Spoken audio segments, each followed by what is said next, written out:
A man is frantically pounding on a wall. After painstakingly chiseling away at it, he finally smashes a small hole through. He then yanks a hemp rope out from inside the hole and tosses it carelessly onto the ground. What he fails to notice is that the rope has several talismans tied to it, paper charms used to ward off evil spirits. The man then carries a woman over to the wall. He stuffs her body through the hole, then bricks the wall back up. As it turns out, the man and the dead woman were husband and wife, but after their marriage, he fell in love with another woman. So he heartlessly murdered his wife, and brought her body here to dispose of the evidence. Just as the man is about to leave with his mistress, something eerie happens. From behind the freshly sealed wall comes the agonizing cry of his wife. At first, the man assumes she wasn't completely dead, so he musters his courage and approaches the wall to check.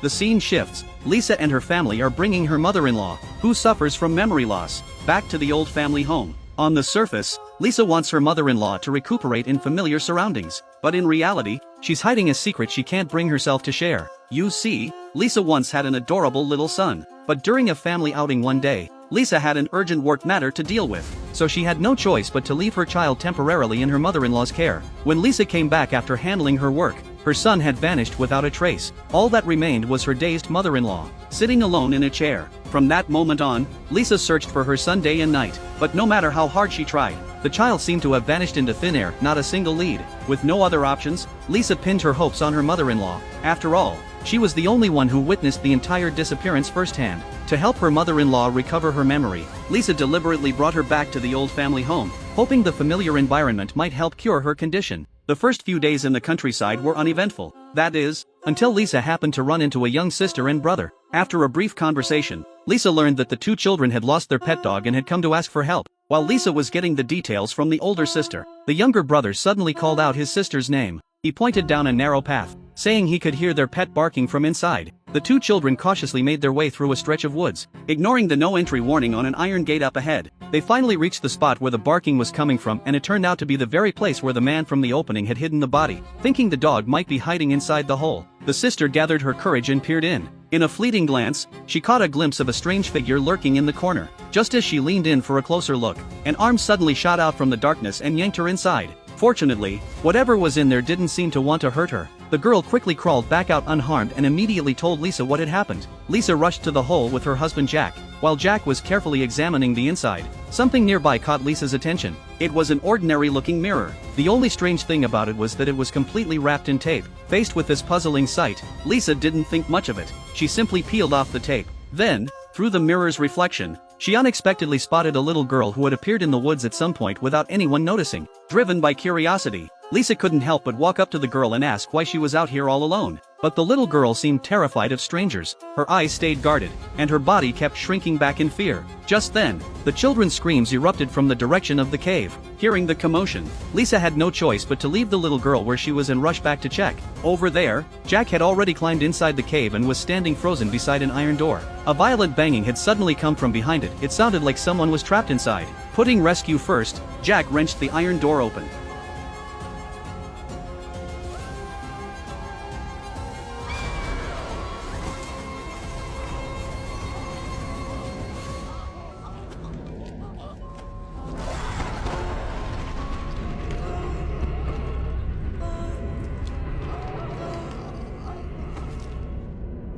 The incident quickly drew the attention of local police, but when they tried to question Lisa about what happened, she was visibly impatient. The reason Lisa resented the police so much was simple. After all these years, they still hadn't helped her find her child. That night, Lisa was startled by frantic knocking at the door. When she went to check, she was shocked to see the same little girl from earlier that day. Looking at the girl's filthy appearance, Lisa immediately brought her inside and carefully cleaned her up. At first, Lisa assumed the girl was a mute, but then, when her daughter Lily called out "Mama," the girl miraculously repeated the word. Lisa was stunned. She rushed over and asked the girl what her name was. To her utter disbelief, the girl's name was also Lily. Looking at the girl's innocent and lively face, Lisa couldn't help but feel a pang of compassion. She didn't report the girl to the police right away. Instead, she let the girl stay in her home on her own accord. Little did she know, this well-intentioned decision would mark the beginning of a terrifying nightmare. In the dead of night, Lily silently crept out of bed and made her way straight to Grandma's room.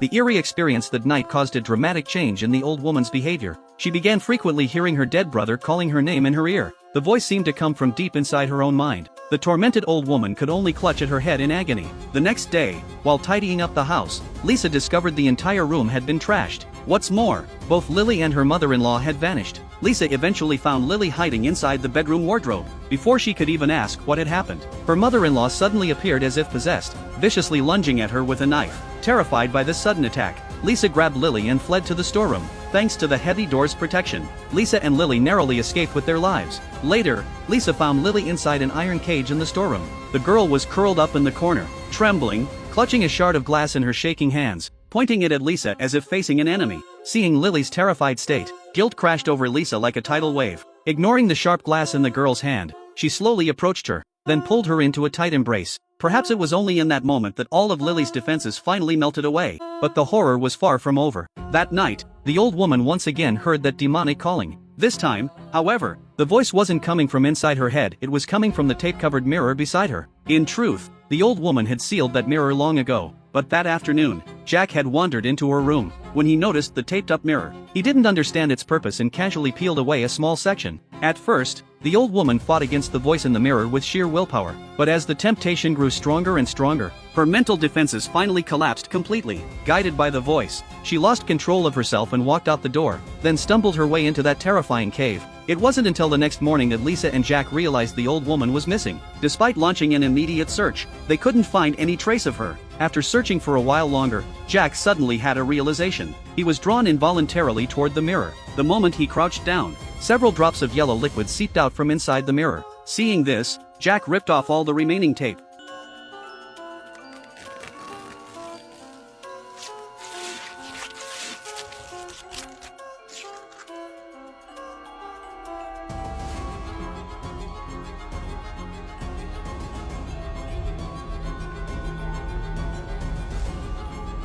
After witnessing something so inexplicable, Jack couldn't help but suspect that all of this was connected to the girl. With that suspicion in mind, Jack sought out the girl and demanded she take him to find his mother. Jack was gone for an entire day, and he hadn't told Lisa about his decision. Left with no other choice, Lisa sought out a local shaman. The shaman told Lisa that the entity haunting them was called a mimic spirit, an evil being capable of imitating human voices to bewitch people's minds. This type of evil spirit had a great many followers in the area. Among them was a wicked shaman named York, whose devotion to the mimic spirit had reached fanatical levels. To obtain a purer form of the mimic spirit's power, York went so far as to offer his own daughter as a sacrifice and successfully gained the mimic spirit's power. From that point on, York's daughter became the mimic spirit's accomplice. Her job was to lure and get close to the people living in the area. Once her mission was accomplished, the vicious and brutal York would emerge from the mirror and ruthlessly take every person's life. After hearing the shaman's account, Lisa gradually pieced everything together. The girl she had been caring for these past few days was York's daughter. Perhaps because of their blood connection, the girl also possessed some of the wicked shaman's abilities. No wonder,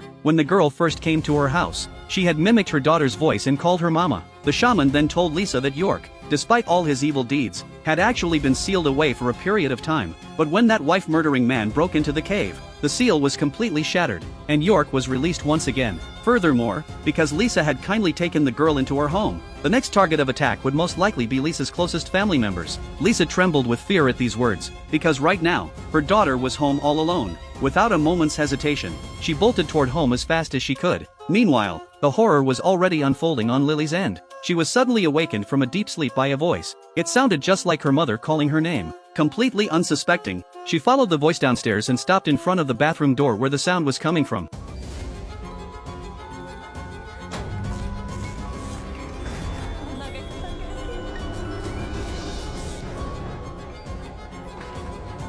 After a frantic escape, Lily could only hide inside the iron cage in the storeroom. That's when the girl, who had been missing for a long time, suddenly appeared. She was holding a sharp blade in her hand, slowly approaching Lily step by step. But thankfully, she meant Lily no harm. She simply protected her gently, holding out until Lisa made it back home. After such a harrowing ordeal, Lisa decided to lay all her cards on the table with the girl. She told her she already knew the girl's true identity, and hoped that for the sake of the time they'd spent together, the girl would take her to find Jack and her mother-in-law. The girl didn't object. She simply asked Lisa in a very quiet voice, would she always stay by her side? Lisa nodded without a moment's hesitation. And so, after making sure Lily was safe, the two of them headed straight for that terrifying cave without looking back. To Lisa's surprise, inside the cave there was a staircase leading to somewhere unknown. Hand in hand, They descended. Below, they found themselves in a cavern filled with jagged, grotesque rocks. Just as Lisa was nervously making her way forward, she was horrified to discover that her vision seemed to be deteriorating rapidly. The world before her eyes turned into a blur.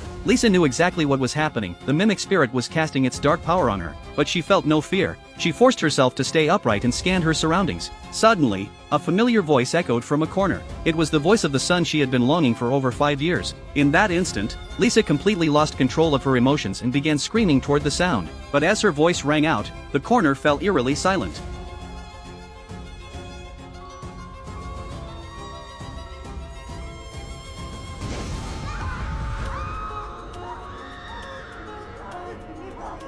After a desperate, reckless sprint, Lisa finally reached a relatively safe spot. But before she could even catch her breath, something even more terrifying happened. The area was filled with mirrors of all shapes and sizes. From nearly every single one, voices were speaking harsh, cutting words, relentlessly blaming Lisa for losing her son. Under this relentless assault of demonic voices, Lisa's mind became scattered and she lost her sense of direction. Without realizing it, she drifted right up to one of the mirrors. Just as the mimic spirit was about to pull her in, Jack appeared in the nick of time and narrowly saved her life. Jack then began smashing the mirrors in a frenzy. Remarkably, as this one mirror began to crack, all the other mirrors also became covered in dense webs of fractures. Even York, who had been so arrogant moments ago, now wore a look of sheer terror. This sight made everything click for Lisa. As long as they destroyed the mirrors, they would be striking at the mimic spirit's fatal weakness. As the cracks spread further and further across the mirror's surface, the frenzied York finally revealed his true form. 2 rows of white fur rapidly sprouted across his face, making him look like some kind of mutated tiger. He lunged at Lisa and Jack with reckless abandon, seemingly trying to drag them both down to hell with him in his final moments. Fortunately, Lisa and Jack used their size advantage to dodge York's attacks, and just like that, amid furious howls and anguished wails, York disintegrated into a cloud of black mist as the mirror shattered completely. With the crisis over, Jack was ready to take Lisa and leave immediately. As for the girl crying beside them, he simply ignored her. At first, Lisa was prepared to leave with Jack and return to the modern world, but just as she was about to step out, the promise she had made to the girl suddenly echoed in her mind. In that moment, Lisa could no longer turn her back on the girl. She resolutely let go of Jack's hand and walked back into the cave without looking back. Perhaps it was in this moment that Lisa truly confronted what was in her heart. She would rather remain immersed in the illusion of having found her son again and live in that happiness forever. This film was never just a simple horror movie. It uses folklore and ghost stories to explore every facet of human nature. The film also teaches us that true liberation doesn't come from making up for past regrets. It comes from learning to make peace with those regrets. Let go of the silent past. Cherish the warmth right in front of you. Only by refusing to be held hostage by obsession can we find the most powerful force against all the darkness in this world.